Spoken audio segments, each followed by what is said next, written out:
Right. So, without further ado, let's bring on our special guest of the day.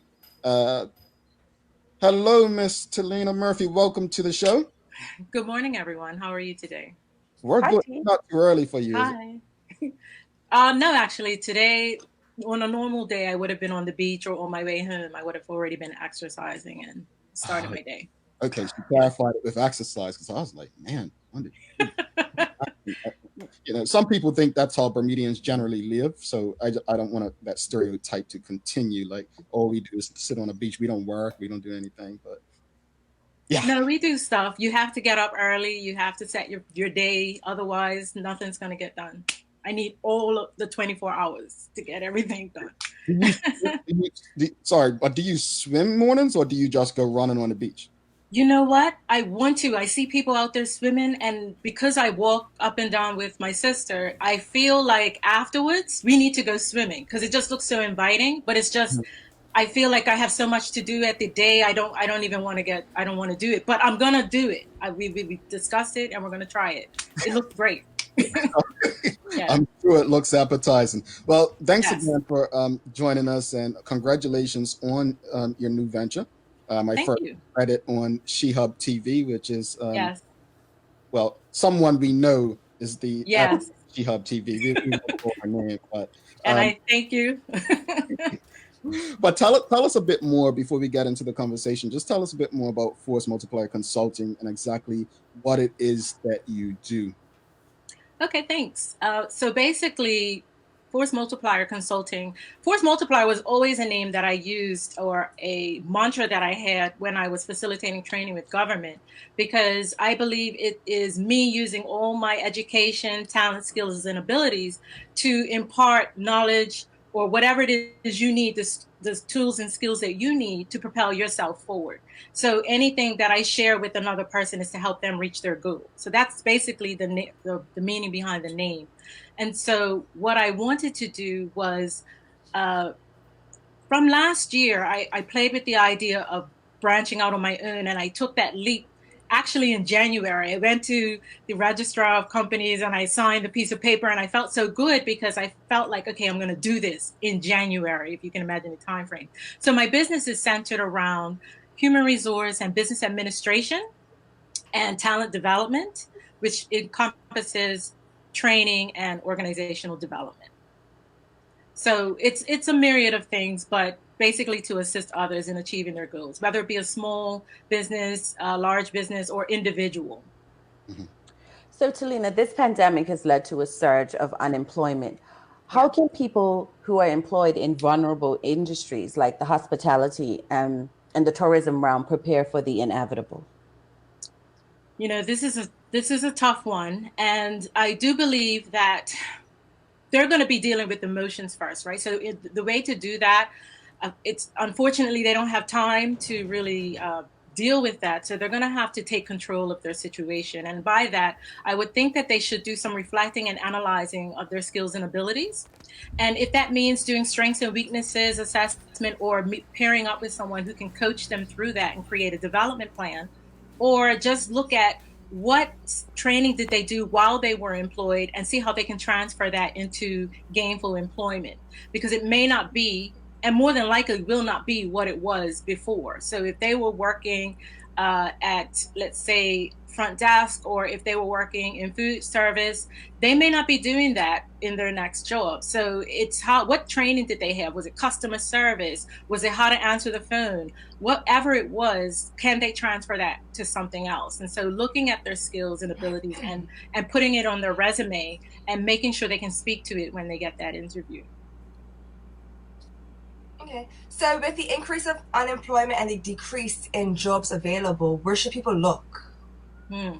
And that is a tough one as well. So it's about creating perhaps your own opportunities, right? So you may, if there is an old job that you had previously and perhaps you left on a good note, maybe revisit them. They may be open to something, or align yourself with a startup. There are lots of businesses that are starting up, and it may not be full time at first, but it may be contractual work. How can you, meaning contractual in that you do a project and you get paid for it, so your services are being utilized in that way. I would also look at make your own opportunity.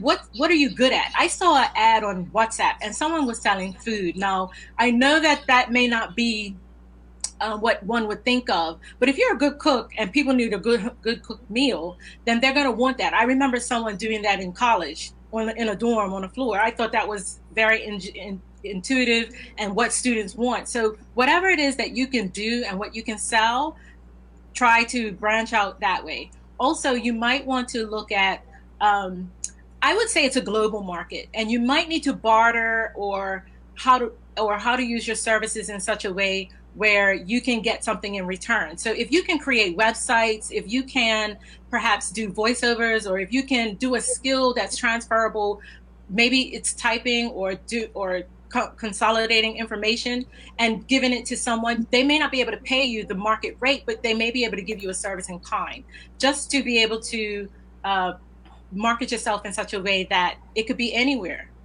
And I would say, when I say a global market, to be honest, my website was created by somebody in Vietnam.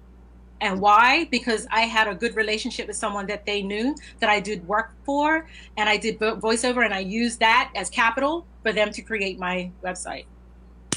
Okay, you had mentioned resumes. How can one get their resume stand out amongst all the other applicants? You know, it's weird to say, because talking to HR professionals, you're going to have some HR professionals who are very traditional. They don't want a lot of information, that meaning the 1 to 2 page. It's hard to put all your history on 1 page, but sometimes it leads over into 2. But if your resume does not speak to the ad itself, they're going to ignore you straight up. If you don't speak to the things that they put in the ad, they're asking for those things for a reason. I know that sometimes the advice is, oh, just apply for it anyway and see what happens. From the HR professionals that I've talked to recently, they don't have time for that. They are looking for what the ad is stating. Maybe you will luck out, and maybe it's a face-to-face, because what I would encourage people to do is to knock on some doors and ask the question, do you have a job available? Here's my resume, and maybe get that chance to speak to that person in person and make that impression. So Talina, of course, there are specific duties in specific industries, but generally speaking, are there any specific skills that you'd advise someone who has recently lost their job? What type of skills do you think that they should have, or assets? So customer service is key. That's number one. That's what employers want. They want someone who's going to be good to their clients and to the business, create value for themselves. So if you haven't done time management, interviewing skills, customer service, just to be able to communication skills, that's the other thing I would also strongly recommend. If you don't know how to speak to people in the right way, then it may not be transferable. And those are basic skills that you could do to get yourself in the door. The one other thing I would look at is, if there's a gap, maybe pick up a trade. And I know that it may be hard to say, but guess who's working right now? Most of the people who have trades. And I would venture to think that you can transfer that into a viable career. So if you're good, I did a commercial clerk course at the Bermuda College. They no longer offer it, but admin skills are very transferable. You can become a virtual assistant, work from home, and take on work that way if you market yourself correctly. So there's a few things that they can do, but looking to where you can find it. So I do offer individual training. They can go on my website or ask me directly in terms of what it is that they're looking to do. Being able to talk to people, offering customer service skills, and being able to be a viable resource for the business, to show up on time every day when you're asked to, or even more so, be indispensable. That's what business owners are looking for right now. Now, it's interesting that you mentioned trades. Do you believe that it is necessary to have a degree? No, actually. Well, I have too, and I know you do too as well. And I wouldn't trade for anything in the world, because an education is nothing that you can, it will always serve you, right? But a trade, to me as well is something you can bank on. As I mentioned, those people with trades, they're working. Barbers, hairdressers, plumbers, electricians, they can turn that work into something of their own. I don't discount a trade, and trade is school.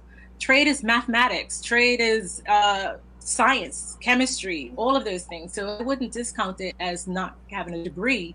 It is having a career. What do you think the post-pandemic jobs and industries are going to look like right now? You see a lot of hospitality and tourism jobs disappearing. Do you see them returning? What does it look like for you? Well, from what I can read, it looks very bleak. The only reason why I say that is because Bermuda looks at the U.S. for a lot of its tourism dollars. While they're trying to resurge the cruise ship industry, look at Vegas. They're talking about closing again. You have these ports entry in terms of Florida, Texas, different places. They again are looking to shut down certain areas. So I don't know how much we can do to revive our tourism industry. I did see an ad that Coral Beach is offering private jets service to fly people in, which is excellent, but that is a certain demographic and it isn't our total demographic. So it does look like we're in for a long, hard road, but I don't believe that it's not something we haven't had before. Maybe not in our experience, but certainly our parents and our grandparents have definitely experienced. But we are going to experience something new for us. And so I say we need to bear down, which means that we have to hold on to your dollars, make sense of it, make sure you're not spending unwisely, make sure if anything you do, if it's not making money for you, then you're not doing it. I would say if you're not working, especially. I want to go back to Carla's question because I think she said what skills should one have, but I guess I want to make sure clarify what skills should people let's say they're working right now, what should they obtain right now? What are those skills that they don't have that you are likely? I know you mentioned trades, but the big conversation before the pandemic in Bermuda was cryptocurrency and Bitcoin. Are you familiar with those, and would you advise people to get into those fields right now? I would say yes, only because in my reading, it looks like the US dollar is going to disappear. When I say disappear, they're going to go on to more of a online sort of cryptocurrency type of thing. I don't know exactly what a platform is. Just from what I'm reading, that looks like it's going to be the direction that it's going in. Now, in terms of keeping abreast of what's trending and what's occurring, I think everyone should pay a close attention to what the trends are. What the careers will be that follow that, not quite certain at this time, but it does take some education, individual education. And there are people out there who are experts at this and know what that is. I don't know what that means for banking.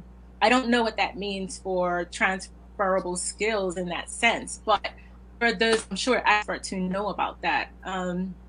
But in terms of persons who are currently employed and need to reskill, again, it's doing an assessment, a skills assessment. What kind of goals that you want to achieve for yourself, and a development plan to do that for you. So in looking at your strengths and weaknesses, what is it that you want to train for? Because you may have had that degree, but that degree is old and it's been sitting on the shelf. You may need to dust something off in terms of reskilling or retooling, because you should definitely be reading journals in your field, meaning keeping up to date on what's trending now. Don't lay on the laurel of what you graduated back in 2008 or 9 or whenever it is that you graduated. That is, while it's still good, it's still something you should be current with your journals and your websites and your associations. Also, I would look to them. If you're if you're an accountant or an HR professional even, or whatever it is your profession is, there may be a group that you can align yourself with, and look to those discussions, because I'm sure that there are platforms on LinkedIn, Facebook, groups, different things that they stay abreast and keep current of. And I would do that as well. Alrighty, let's get to, we have a few people in the audience. Carla John says, and please capitalize, please, if you get an interview work on your interview skills, have someone help you out and give feedback. A question from Charles says, when preparing for an interview, how important is research of the company you are interviewing with? Very. Speaking with HR professionals, that is very important. It's very disheartening when you have someone show up for an interview and they ask you no questions or they have no point of reference about what the company is or does. It is one of those 101 scenarios. Definitely do your research, because you are interviewing them just as much as they are interviewing you. You need to know if this is a good fit. And I get that during this time, you just want a job, but they need to find the right fit for their team. They're not trying to hire someone temporarily. This is something that they're looking to do either permanently or in short term, whatever it is, to fit a certain role. So if you don't know the company or the values, the culture, or anything about it, then it kind of is not going to work out well for you in the interview. Indeed, indeed. We have another one from Rolima, says interviewers love when an interviewee using their company's buzzwords seen on their site, Yeah. the mission statement and company accomplishments, and of course the phrases used in their ads. Tailored resume, opening your objectives and highlighted skills, applicable qualifications to each specific advertised job. And then we have Yes. another comment says digital currency is the future, which I believe you touched on. Yes. Final question before we let you go. The work from home has become a thing, and Yes. in Barbados is now going to be looking to offer people 12 months stay in Barbados as a work from home. What are your thoughts on the work from home culture? Do you think it's here to stay? I know some companies have said that the work week will be sliced to probably 3 or twice a week, but do you think the work from home culture is here to stay?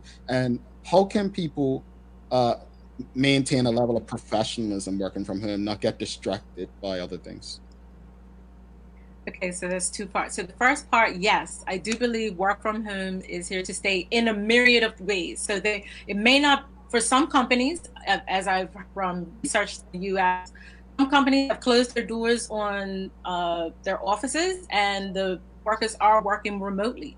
And while not everybody enjoys that, some people are. But for a business, they are saving lots of money in rent, electricity, everything that it takes to run a business, they're saving money on. And now people can work remotely.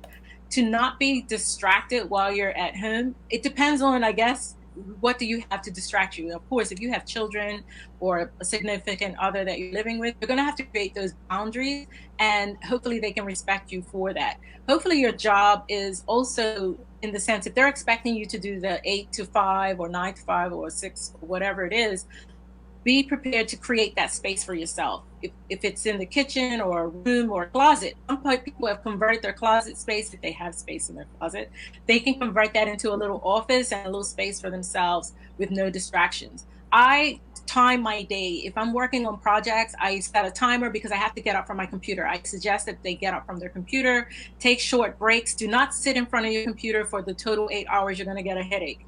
And I've experienced it. So create a routine for yourself that is definitely conducive to work. But again, sometimes the flexibility is there where you can work longer hours, where it doesn't necessarily have to start at 8. Companies are finding, well, as long as the work is getting done and it's billable hours and you're putting your time in, that could look very different. So I do think that work at home is here to stay, whether it's all week or a couple of days a week. It gives people the flexibility that they've been asking for, and companies are now responding to it because they themselves had to experience it during the stay in place. Mm-hmm. And before you go, just want to share one more comment. Bobby Singh says, in Bermuda, you never know if the job is bona fide or posted just for immigration optics and obligation. Most people can tell immediately. This makes you feel deflated before you even go to the interview, even if you are qualified. Yes. So there will be jobs that will be posted in the on the job board and in the Royal Gazette. Apply anyway. If you are qualified for that role, apply, because there is an obligation by the employer to screen every applicant that meets the job description and have that interview. Now, during the interview, yes, it may feel disheartening, but I would say go in with intent that this is the job for you. what will happen is if you are not selected for that job, what you can do is follow up not only with the employer, but follow up with immigration. And I know that may be a hot button right now, but it is the only way you're going to know if you have been successful sometimes or not. Because without giving too much away, I just feel that sometimes, or I've been made to be told that sometimes the things are not always put to immigration the way they need to be. So you can ask immigration if a work permit has been submitted for this particular role because you've applied for it and you would like to know the status thereof. But I would go to the business first. I would give them the benefit of the doubt. If you feel like you had a really good interview, I would wait a couple of weeks, because it does take time to assess things before you go to immigration. Don't just go there, but I would check with immigration. I mean, they're there to help as well, and their job or their role is to also make sure that whoever is applied for that role, it's filled out on the work permit form that this person applied, they were not successful for this reason, especially if you hit all the targets of the job ad. All right. Well, thank you so much. For anyone who wants to get in touch with you, how can they reach you? Well, my email is contact@fmcbda.com, or you can call me at 297-0219.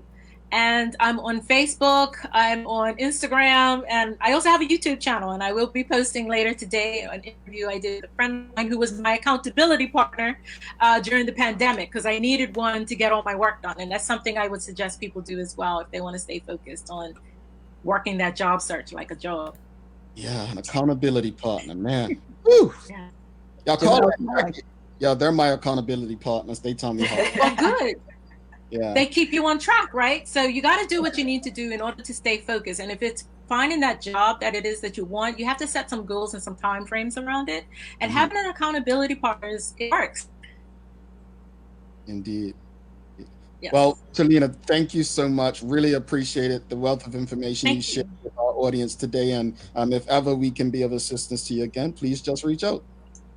Thank you very much. And thank you for having me. Have a great day. You as well. You too. Nice seeing you, T.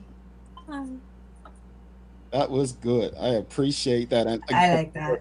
I would not have known about Miss Talina Murphy had I not read it in SheHub TV. Is it .com or .tv? No, it's shehub.tv. So, oh, gee, I mean, didn't I just get cussed out, Jackie? I'm being your accountability partner. Oh, right. But thanks again to Talina Murphy, Fourth Multiplier Consulting, for bringing that wealth of information. Hopefully it helps someone. I mean, we just read that another hotel in Bermuda is actually not going to reopen its doors. Well, at least that's what the report said. So there are going to be more and more people out of work. So if you want to reach out to Talina, again, just re-listen to this show to get her information, or you can see her name. You can find her on Facebook, YouTube, and go from there. But go ahead, Carla. I loved what she said when I'm asking her about the degree, you know, because I think sometimes we get a bit educational snobbish, or some people do. And again, like I used to say this, even pertaining to a journalist, don't complain if you can't get the job right, if you discourage people from the industry. So even as a parent, I say to my kids, as long as you're productive, if you want to go be a trash truck driver, just be the best one that you could be, because a degree isn't for everybody. Well, I think going back to what she said, key word, when I first started my first full-time job after college in Bermuda, I had a guy named Teo Deal that worked alongside me. And Teo probably gave me one of the best pieces of advice back then. And it forever created my vibe and my the way I looked at jobs. And he basically said, make yourself indispensable. And by doing that, it was like, you make yourself indispensable and they'll take care of you because you're taking care of them. And what I made sure I did was I learned every aspect of that company, everything about that job. Even if it's not your responsibility, learn it, because you make yourself an asset. If there comes a time when people, layoffs come, oh, hey, we can't let this guy go because he knows how to do this, or his more than a one-dimensional or one-trick pony per se. So I'll forever remember Teo telling me that and taking that advice. And every job I've had, I've tried to do that. despite the politics involved. Let's go to some comments. Charles, Carla. I hate to say it, but maybe there should be incentives for hiring Bermudians. Yeah, I think there might be. Sharon, Jackie. If you apply to the position via the job board, immigration will check to make sure that you've been interviewed. All right. Mia says the employer actually has to provide all the applications to the Bermuda Jobs Board, and if the Bermudian wasn't hired, they must provide a valid reason as to why. Bobby, Carla. It should be a no-brainer to hire a qualified Bermudian or spouse of Bermudian. The employer saves so much money on work permits, etc. Interesting. Well, again, really, really grateful to Talina for that information. My hope is that people do reach out if they need assistance. So many people feel a bit down when losing, jobs and nowhere to turn. So let's hope these conversations get somewhere. We were having a discussion earlier on in the conversation. I just want to get back to that question before we get to the